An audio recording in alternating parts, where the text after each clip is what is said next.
Hello students and welcome back to the another session of our subject social science. So as you all are aware that we have started chapter 6 effects of British rule in India. Actually I have already shared one video of this chapter with you. In that video what we have learned, we got the information that how was the condition of India before the arrival of British and what happened after the Britishers arrived. Also we got to learn about the agriculture and the peasants, how the situation of the agriculture and the peasants had changed. The peasants were suffering, the farmers were suffering, zamindari system and etc. we have learned. Now in today's session, we are going to cover the next topic. The next topic is effects on social life. So when any foreign invaders are coming, the social life, the society is also getting affected. And how it got affected at the time of British, let's see. Warren Hastings, the person who was given the job of collecting revenue, was known as collector. Actually, when there was Warren Hastings, at that time, the person who was appointed was known as collector. What job was of that collector? That collector has to do the revenue collection and also he has to perform the function of judge. That person was also performing the task of judge, performing the task of giving justice from the area from where he was collecting the revenue. The British system of administration destroyed our ancient system of self-rule. Before the Britishers arrived in our country, there was a system which was prevailing in the villages like the Gram Panchayat system, Panchayati Raj system. It was prevailing, it was there from very ancient time. But when the Britishers arrived, this system got destroyed. They just changed everything. Gram Panchayats handled the administration of entire village. They were like the backbone of the self-rule in our country. Gram Panchayat was the strongest organization in the village. They handled every administrative task of that village, of their area where they are living. And we all are aware about it that the people of India, they were not trusting outsiders. So the Gram Panchayat system in the villages, it was like the backbone of the self-rule in our country. They were managing everything by themselves. They were not asking anyone for their help.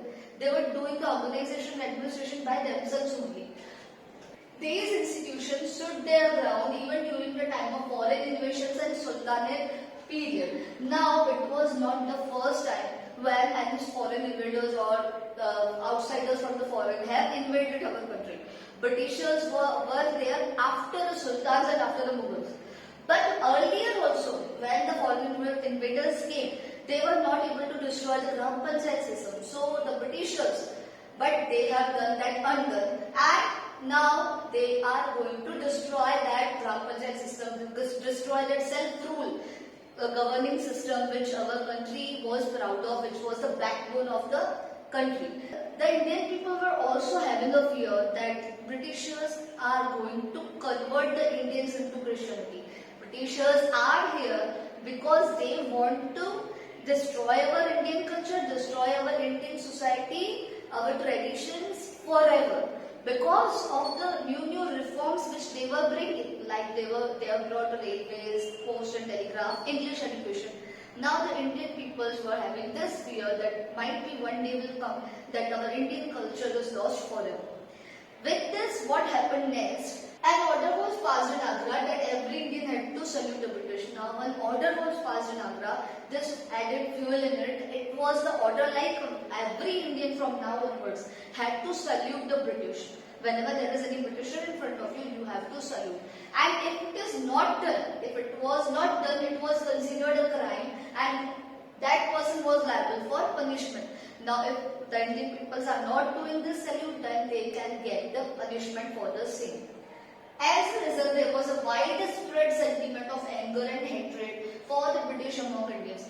With this order, there arose a feeling of hatred, of anger inside the hearts of the Indians against the Britishers, that now the Britishers are crossing the limit. Now we should do something to stop the Britishers. So with this, the Indians came up with new things, but that is going to be the next chapter. Now this was about the topic effects on social life. Coming to the Now our next topic is destruction of Indian trade and industry. So how the trade and industries were destroyed when the Britishers came. Let's start. The handlooms of India supplied textile to the markets of Asia and Europe. Earlier, what was the condition? The condition was like the handlooms of India. India के जो handlooms थे, they were supplying the textile, they were supplying the cloth material to the markets of Asia and Europe. The traders from the European countries used to come to India to purchase the commodities. Earlier, the traders actually, why the foreigners came? They came just to do the trade with our country. So they were taking the commodities and they were selling out over there.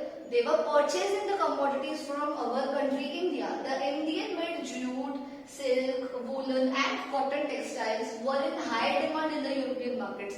These commodities we already know, we have learned in this previous chapter also.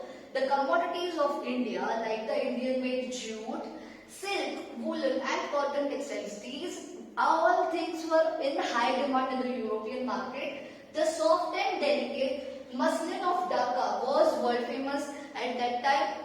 The material is there, cloth material, muslin it is called, malmal ka kapda jisko bolte hain. The Dhaka place, the material from this place Dhaka, it was very world famous, it was famous all over the world. Commodities like salt, saltpetre, sugar etc. were exported in exchange of gold and silver. These products, salt you all know, sugar you all know, saltpetre I will tell you. Saltpetre is the another name of potassium nitrate. It is actually a thing which is used in with the fertilizer and also in the firecrackers. Sometimes it is also used in the gunpowder. So these things were exported from our country, and in exchange of these things, the foreigners, they were paying huge amount of gold and silver to our country. This is how the Indian countries, the economy of our country, it progressed. Now the whole scenario changed. The whole scenario changed, the whole picture changed as the British rule was implemented. The flow of gold and silver got reversed. सारा जो silver और gold जो पहले आता था वो reverse हो गया, वो वापस चला गया फॉरेनर्स के पास.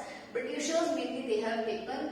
Also when there was industrialization, जब industrialization हमारी country में start हुआ, the Britishers also taken the 500 crores of money from our country.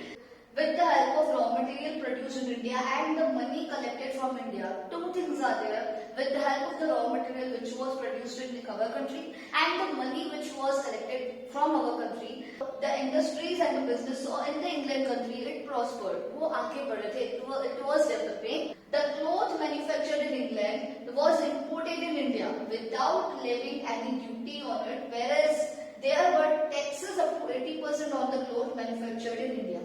Once again, the cloth manufactured in England, the cloth which was manufactured in England, it was imported in India. India में वो लाया जाता था, and for that no duty was paid.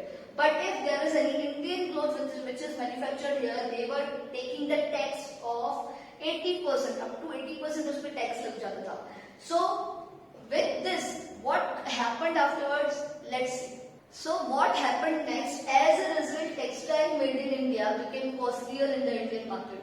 The cloth which was manufactured in India, so they were taking 80% taxes on it. So as a result, it became costlier. Textile industries, textile things, it became costlier in our country. The things which are made in our country, that became costlier. The Indian handicraft and cottage industries could not withstand the competition and they could not sustain themselves. Now the Indian handicraft and cottage industries, the products which they were making, they were not able to stand in the competition against the products which were made by the Britishers. So with this, they were not able to stand in the competition and they could not protect themselves. Many skill-based industries of our country like textile industries, glass, paper, mineral, shipbuilding, etc.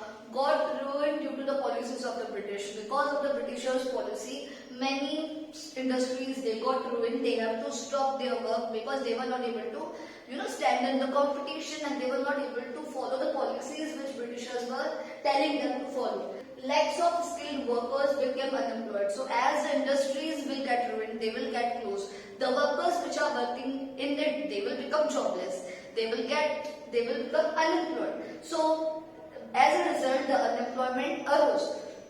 Gradually, the poor workers of the rural areas of India became poorer. So ultimately, the workers, they were, becoming poorer and poorer, and the poverty arose. And this was the condition of trade and industries in India. Now, there were many workers who were jobless. They were unemployed, and why they were unemployed? Because of the policies of British. Now that's all for today's video. In today's video, we have covered the two topics: effects on social life and destruction of Indian trade and industries.